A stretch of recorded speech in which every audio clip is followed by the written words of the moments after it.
آج سے تقریباً 1 سال پہلے مارچ 2024 میں نے پریڈکٹ کیا تھا کہ امریکہ میں بہت بڑا اکنامک کولیپس یعنی معاشی تباہی آنے والی ہے، اور میں نے ٹائم بتایا تھا نومبر کا، لیکن ایسا نہ ہوا، جس کے اوپر بہت سارے لوگوں نے اعتراض بھی کیا اور مجھے یاد دلایا کہ میری پریڈکشن غلط ہو گئی ہے۔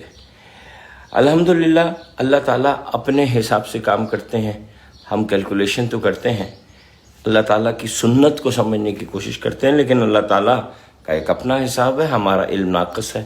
لیکن یہ لیجئے مارچ 2025 میں صاف نظر آ رہا ہے کہ صرف امریکہ معاشی یعنی اکنامکلی تباہ نہیں ہو رہا، بلکہ 3 فرنٹ پہ اللہ تعالیٰ نے امریکہ کو تباہ کرنے کا فیصلہ کیا ہے۔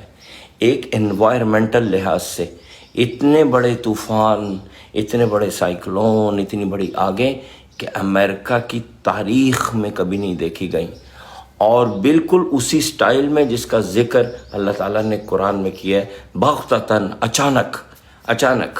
ابھی جو پچھلے دنوں طوفان آئے ہیں، آپ ان کو دیکھیے، 2 دن پہلے تک امریکہ کی super AI intelligence based weather system نے اس کی کوئی پریڈکشن نہیں کی تھی، اور اچانک طوفان آ گئے۔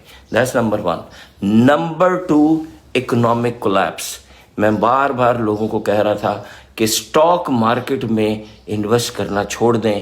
آپ میری پریویس ویڈیوز دیکھیں، میں نے لوگوں کو کہا تھا کہ ٹیسلا میں تو بالکل انویسٹ مت کیجیے گا، لیکن ٹیسلا کے ایلون مسک آج کے وہی ہیں جو بنی اسرائیل حضرت موسیٰ کے دور کا قارون تھا، لوگوں کو اس کے اوپر اندھا یقین تھا۔ لیجئے ٹیسلا بھی ناکام ہونی شروع ہو گئی، سٹاک مارکیٹ میں ان کے سٹاکس کولیپس ہو رہے ہیں۔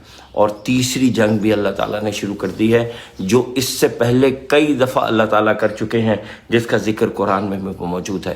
وہ یہ ہے کہ سوشل وار، سوسائٹی کے اندر سے جنگ شروع ہو گئی ہے۔ American people now fighting with each other. Democrat اور ریپبلکن کی نفرت اللہ تعالیٰ نے وہاں پہنچا دی ہے کہ وہ اب ایک دوسرے کو مارنے پہ تلے ہوئے ہیں۔ یہاں سے آگے کیا ہوگا؟ یہاں سے آگے خانہ جنگی ہے امریکہ میں۔ میری آپ سے ریکویسٹ یہ ہے کہ وہ قوم جو اب اللہ کے ساتھ جنگ لڑ رہی ہے، جس کے اوپر اللہ تعالیٰ نے عذاب بھیجنے کا فیصلہ کر لیا ہے، اس سے دور رہیں، اس کی سٹاک مارکیٹ میں انویسٹ نہیں کریں، آپ نقصان اٹھائیں گے۔